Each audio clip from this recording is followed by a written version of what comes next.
Hello students, I hope you all are fine. आज हम twelfth accountancy के अंदर जो हमारा chapter number 5 that is accounting ratio कर रहे थे, उसमें हमने अपनी लास्ट वीडियो के अंदर ये स्टडी किया था कि करंट रेशियो क्या होता है, ठीक है। और करंट रेशियो जो है उसका फॉर्मूला क्या था, करंट एसेट्स अपॉन में करंट लायबिलिटीज़। तो हमने अपनी लास्ट वीडियो के अंदर ये स्टडी किया था कि करंट एसेट्स में हम क्या क्या इंक्लूड करते हैं और करंट लायबिलिटीज़ में हम क्या क्या इंक्लूड करते हैं, और जब हम क्वेश्चन को सॉल्व करें तो हमें कौन कौन सी चीज़ों को ध्यान में रखना चाहिए, ठीक है, किन किन बातों को ध्यान में रखना चाहिए। तो आज हम उन्हीं के बेसिस पर एक न्यूमेरिकल सॉल्व करेंगे अपना, जिसमें देखिए हमारे पास इंफॉर्मेशन दी हुई है from the following, compute the current ratio and give your comments on it. हमें क्या करना है, करंट रेशियो को कैलकुलेट करना है और उसके बाद अपने कमेंट्स भी देने हैं। तो हम देखिए हमारे पास कौन कौन सी इंफॉर्मेशन गिवन है। देखिए हमें नॉन करंट इन्वेस्टमेंट दे रखी है। हमें देखो सबसे पहले तो आपको क्या करना है, आपको करंट रेशियो निकालना है, ठीक है। सो करंट रेशियो का फॉर्मूला क्या होता है हमें पता है, current ratio is equal to current assets divided by current liabilities. Current ratio का ये फॉर्मूला होता है, ठीक है, हमें पता है ये। उसके बाद देखो हमारे पास आइटम कौन कौन से, हमें करंट एसेट्स लेना है। तो सबसे पहला नॉन करंट इन्वेस्टमेंट है, नॉन करंट है, इट मीन्स ये आइटम इसके अंदर इंक्लूड नहीं होगा। सेकंड, करंट इन्वेस्टमेंट को हम इंक्लूड करते थे, बिल्कुल करंट इन्वेस्टमेंट है जो कि 40,000 है, ये हमारी इंक्लूड होगी।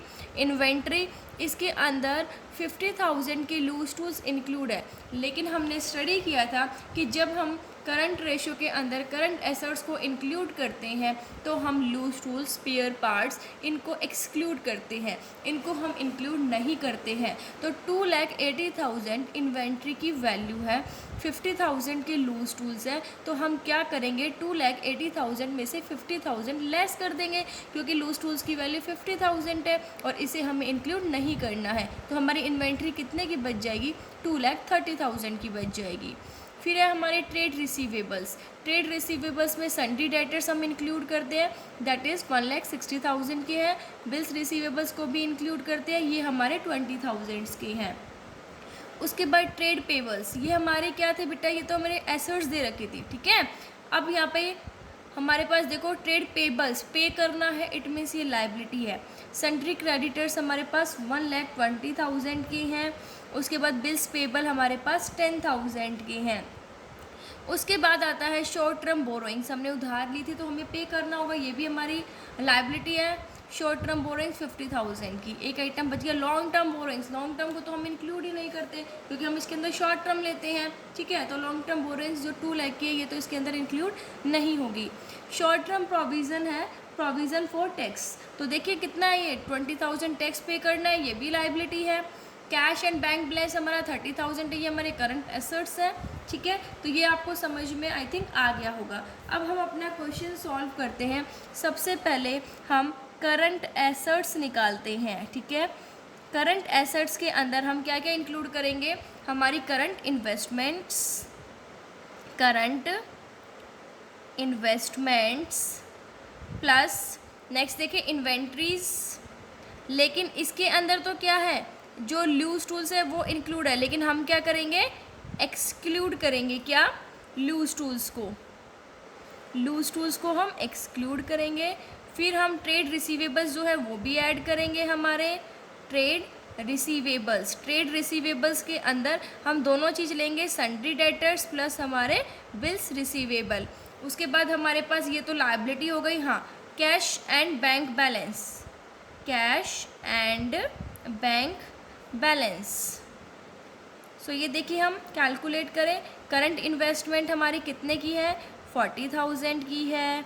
उसके बाद इन्वेंट्री वैसे हमारी 2,80,000 की है, बट 50,000 के हमारे लूज टूल्स हैं, इसको हम एक्सक्लूड करेंगे तो ये हमारी आ जाएगी 2,30,000 की। ट्रेड रिसीवेबल्स में सन्ड्री डेटर्स और बिल रिसीवेबल दोनों को ऐड करेंगे, ये हमारा हो जाएगा 1,80,000 प्लस में कैश एंड बैंक बैलेंस कितना है हमारा, 80,000। सो करंट एसेट्स की हमारे पास वैल्यू आ जाएगी, इन सबको हम ऐड करेंगे तो 4,80,000। ठीक है, ये हमारे करंट एसेट्स जो हैं वो कैलकुलेट हो गए। अब बात आती है करंट लायबिलिटीज़ की। करंट लायबिलिटीज़ जो है वो भी हम क्या करेंगे, कैलकुलेट करेंगे। अब हम अपनी करंट लायबिलिटीज़ को कैलकुलेट करेंगे। So current liabilities is equal to, current liabilities में देखिए हम क्या क्या लिखेंगे। हमारे सबसे पहले क्या है, trade payables, that is trade payables, जिसके अंदर हमारे सन्ड्री क्रेडिटर्स और बिल्स पेबल दोनों इंक्लूड होंगे। प्लस में लॉन्ग टर्म बोरोइंग्स को हम इंक्लूड नहीं करते हैं। फिर हम देखेंगे शॉर्ट टर्म बोरोइंग्स बिल्कुल करेंगे इसको इंक्लूड, शॉर्ट टर्म बोरोइंग्स को इंक्लूड करेंगे। फिर हम देखेंगे शॉर्ट टर्म प्रोविज़न जो है इसे भी हम क्या करेंगे, इंक्लूड करेंगे। शॉर्ट टर्म प्रोविज़न जो कि है हमारा प्रोविज़न फॉर टैक्स। ठीक है, ट्रेड पेबल्स हमारे कितने हैं, ट्रेड पेबल्स हैं हमारे पास, इसके अंदर हमारे दोनों चीज़ इंक्लूड है, sundry creditors plus bills payable. So 1,20,000। ठीक है, प्लस हो जाएगा हमारा 10,000। उसके बाद प्लस हम करेंगे शॉर्ट टर्म बोरोइंग्स हमारी कितने की है, शॉर्ट टर्म बोरोइंग्स है हमारी 50,000 की। देन हमारा शॉर्ट टर्म प्रोविज़न कितने का, टैक्स का 20,000, जो कि किसके इक्वल आएगा, ये हो जाएगा हमारा 1,20,000 plus 10,000, that is 1,30,000। 1,30,000 plus 50,000 1,80,000, 1,80,000 plus 20,000 that is 2 lakh. तो हमारी जो लायबिलिटीज़ हैं वो कितने की आई, करंट लायबिलिटीज़ 2 लाख की, और हमारे करंट एसेट्स जो है वो हमारे कितने आए, 4,80,000 के। अब हम अपना करंट रेशियो कैलकुलेट करेंगे। Current ratio that is equal to current assets upon में करंट लायबिलिटीज़। करंट एसेट्स हमारे पास कितने आए थे, 4,80,000, एंड करंट लायबिलिटीज़ हमारे पास कितनी आई थी, ₹2 लाख। सो हमारा काट देंगे इसको तो हमारा रेशियो क्या आ जाएगा, ये हमारा आ जाएगा 2.4:1। ठीक है, 2.4 जो है 1 हमारा रेशियो आ जाएगा। इट मीन्स क्या है, देखिए यहाँ पे 2.4:1, करंट एसेट्स हमारे 2.4 हैं और हमारी जो लायबिलिटीज़ है वो कितनी है, 1 है। ठीक है, अब हमें कमेंट्स लिखने थे इसके अंदर, कमेंट्स क्या लिखेंगे, देखो आइडियल जो रेशियो है, हमें पता है कि जो आइडियल करंट रेशियो है वो कितना होता है, आइडियल करंट रेशियो हमारा होता है 2:1, दैट इज़ जो करंट एसेट्स हैं वो करंट लायबिलिटीज़ के ट्वाइस होने चाहिए। ठीक है, ये हमारा आइडियल है। और हमारी जो कंपनी जो हमने कैलकुलेट किया है, इसका जो हमारे पास रेशियो है, current ratio of the company कितना है, current ratio of the company is 2.4:1।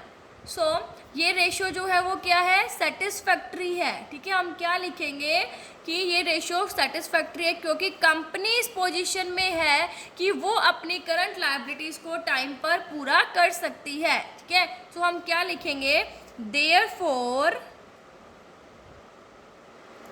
it can be said that short term financial position of the company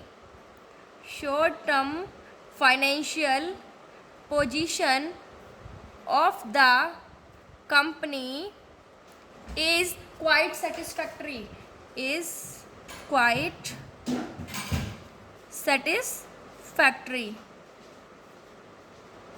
ठीक है, क्वाइट सेटिस्फैक्ट्री है क्योंकि कंपनी जो है इस पोजीशन में है कि वो अपनी करंट लायबिलिटीज़ को टाइम पर पूरा कर सकती है। आई होप आपको समझ में आ गया होगा। Thank you, stay safe, stay home, thank you. और इससे रिलेटेड जितने भी न्यूमेरिकल्स हैं उसको आपको अच्छे से सॉल्व करके देखना है।